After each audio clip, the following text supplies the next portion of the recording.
কোলে 2 মাসের শিশুকে নিয়ে বিনামূল্যের বিদ্যালয় চালাচ্ছেন এই আদিবাসী ভদ্রমহিলা। মাটির ঘরকেই গড়ে তুলেছেন গ্রামের শিশুদের জন্য বিদ্যালয়। নেই বেঞ্চ, নেই যথাযথ আলো, তবুও চটের ওপর বসে সেখানে মন দিয়ে পড়াশোনা করছে ছাত্রছাত্রীরা। না, কোনো সরকারি চাকরি নয়, কোনো বেতন নয়, কোনো স্বীকৃতিও নয়, কেবলমাত্র শিক্ষার প্রতি টান থেকে এবং সকল শিশুকে শিক্ষিত করার লক্ষ্যেই বিনামূল্যে শিক্ষাদান করে চলেছেন আদিবাসী গৃহবধূ মালতী মুর্মু। পুরুলিয়ার অযোধ্যা পাহাড়ের কোলে অবস্থিত এক প্রত্যন্ত গ্রাম জিলিং সেরিং, যেখানে নেই এক বিন্দুও আধুনিকতার ছোঁয়া।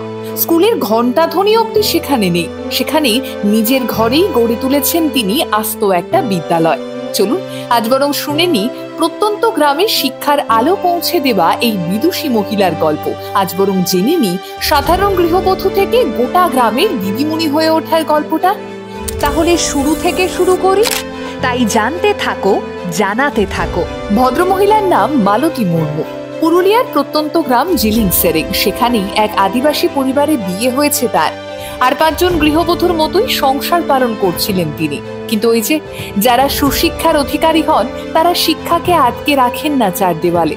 আর তাই মালতী দেবীর মনে মনে সাজ জাগলেও নিজের শিক্ষাগত যোগ্যতা দিয়ে গোটা গ্রামকে শিক্ষিত করে তুলবেন, বাড়ি বাড়ি পৌঁছে দেবেন শিক্ষার আলো। হ্যাঁ, তার সংসারে অভাব নিত্য সঙ্গী, তবুও তিনি দমে যাননি। টাকা পয়সা জোগাড় করে গড়ে তুলেছেন নিজের ঘরকে বিদ্যালয়। আসলে 2019 সালে গ্রামে বিয়ে হয়ে আসতেই মালতী দেখেছিলেন ছোট ছোট ছেলেমেয়েরা স্কুলে যায় না, কারণ তাদের কাজ সংগ্রহ করতে হতো, ঘরের কাজ করতে হতো। সেখানে ছিল না কোনো পাকা রাস্তা, ছিল না বাস, অটো চলাচলের কোনো সুবিধে। তাই তাদের মাইলের পর মাইল শুধুই হেঁটেই পার হতে হতো। তাই শিক্ষা না থাকায় জুটত না কারো চাকরিও। মালতীর কথায়, আমি দেখেছি ওরা দারিদ্রতা আর বোধগম্যতার অভাবেই স্কুলে যাচ্ছিল না কেউ। আর তাই শেষমেশ আমার এই সিদ্ধান্ত। মাটির ঘরে টিনের ছাউনিতে গড়ে তুললেন আস্ত একটা বিদ্যালয়। আজ বিনামূল্যে তার পাঠশালায় পড়েন প্রায় 45 জন শিশু। সকাল হতেই হাতে বই খাতা নিয়ে চলে আসে শিক্ষার্থীরা। দিদিমণির কাছে শেখার আগ্রহ নিয়েই তারা প্রশ্ন করতে থাকে একের পর এক। আর মালতী দি একজন শিক্ষিকা হিসেবে সেই গরিব বাচ্চাগুলোর শিক্ষার দায়িত্ব হাসি মুখেই নিয়ে চল না।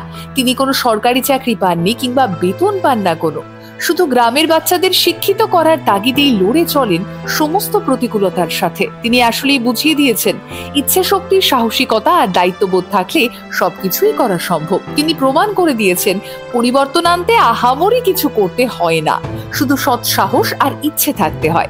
একটা ছোট্ট পদক্ষেপ একটা গোটা গ্রামের, একটা গোটা দেশের জীবনযাত্রাই বদলে দিতে পারে। আপনি ভালো থাকুন মালতী দেবী। আপনার মতো স্বার্থান্বেষী মানুষেরা ছড়িয়ে পড়ুক গোটা ভারত জুড়ে, গোটা দুনিয়া জুড়ে। হ্যাঁ, আপনি তো স্বার্থান্বেষী বটেই।